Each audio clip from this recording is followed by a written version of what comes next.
আসসালামু আলাইকুম। রেডিক্স একাডেমির আজকের আয়োজনে সবাইকে সুস্বাগতম। আশা করি সবাই ভালো আছেন। পোস্ট বেসিক বিএসসি নার্সিং এবং মিডওয়াইফারি এবং এমএসসি নার্সিং অ্যাডমিশন প্রিপারেশন 2025-এর প্রস্তুতির অংশ হিসেবে আজকে আমরা কয়েকটি এমসিকিউ সলভ করব। আশা করি আপনারা আমাদের সাথে থাকবেন।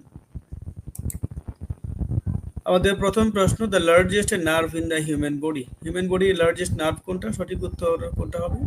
যেমন এখানে অপশন রয়েছে tibial nerve, pudendal nerve, sciatic nerve এবং হচ্ছে নান অফ দ্য অ্যাবভ। সঠিক উত্তর হবে sciatic nerve, that is the option C. Number 2, method to remove earwax. Earwax remove করার সবচেয়ে কার্যকর উপায় কোনটা? এখানে চারটা অপশন দেওয়া রয়েছে। সঠিক উত্তর হবে হচ্ছে warm, normal saline irrigation. Option C হচ্ছে এখানে সঠিক উত্তর।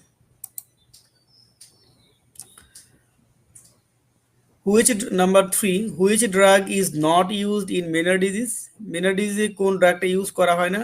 এখানে অপশন রয়েছে diuretic drugs, antiemetic, anti ulcerant, glucocorticoid. সঠিক উত্তর হবে হচ্ছে গ্লুকোকর্টিকয়েড। অপশন ডি এখানে সঠিক উত্তর। তাহলে মেনার ডিজিজটাতে কেন গ্লুকোকর্টিকয়েড ইউজ করা হয় না এবং এই ডিজিজটা কি, এটা আমরা একটু অল্প কথা জানবো। মেনার ডিজিজটা হচ্ছে মূলত ইনার ইয়ারের একটা ডিজিজ এবং এর ক্লিনিক্যাল ফিচারগুলো সাধারণত হয়ে থাকে ভার্টিগো থাকতে পারে, টিনিটাস থাকতে পারে, হিয়ারিং লস এবং ফিলিং অফ ফুলনেস, এগুলা। আচ্ছা, মেনার ডিজিজকে অন্য নামে বিশেষ করে মেনার সিনড্রোম কিংবা ইডিওপ্যাথিক এন্ডোলিম্ফ্যাটিক হাইড্রোস নামেও ডাকা হয়ে থাকে।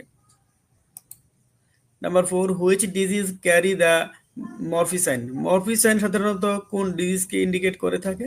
সেটা হচ্ছে কলিসিস্টাইটিস। সেটা হচ্ছে 4 নম্বর প্রশ্ন। পরের প্রশ্ন দেখি আমরা।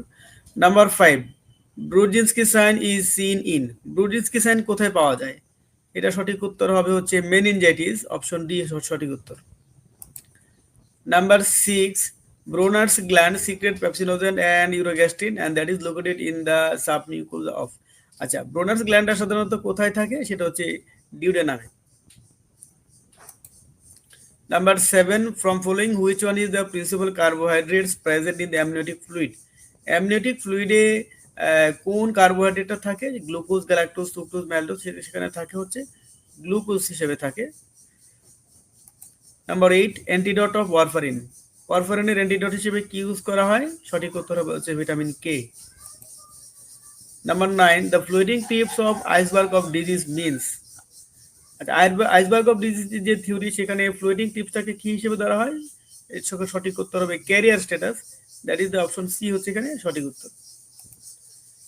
Number 10, when barbiturate drugs are withdrawn following may অকার। আচ্ছা, বারবিচুরেট ড্রাগ যদি হঠাৎ করে উইথড্র করা হয় তাহলে কি সিনড্রোম ডেভেলপ করতে পারে?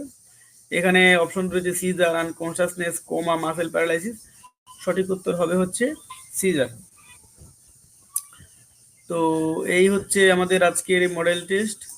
আমাদের রেডিক্স একাডেমির পক্ষ থেকে পোস্ট বেসিক বিএসসি নার্সিং এবং মিডওয়াইফারি 2025-এর অ্যাডমিশন প্রিপারেশন এবং হচ্ছে এমএসসির অ্যাডমিশন প্রিপারেশনের ক্লাস চলমান। আমাদের দুটা ব্যাচ চলমান রয়েছে। যারা প্রস্তুতি নিতে চান আমাদের সাথে জয়েন করতে পারেন। আমাদের এখানে কন্ট্যাক্ট নাম্বার দেওয়া রয়েছে, আপনারা এই নাম্বারে হোয়াটসঅ্যাপে যোগাযোগ করতে পারেন। সবার প্রতি শুভকামনা রইল। ভালো থাকুন, সুস্থ থাকুন। আসসালামু আলাইকুম।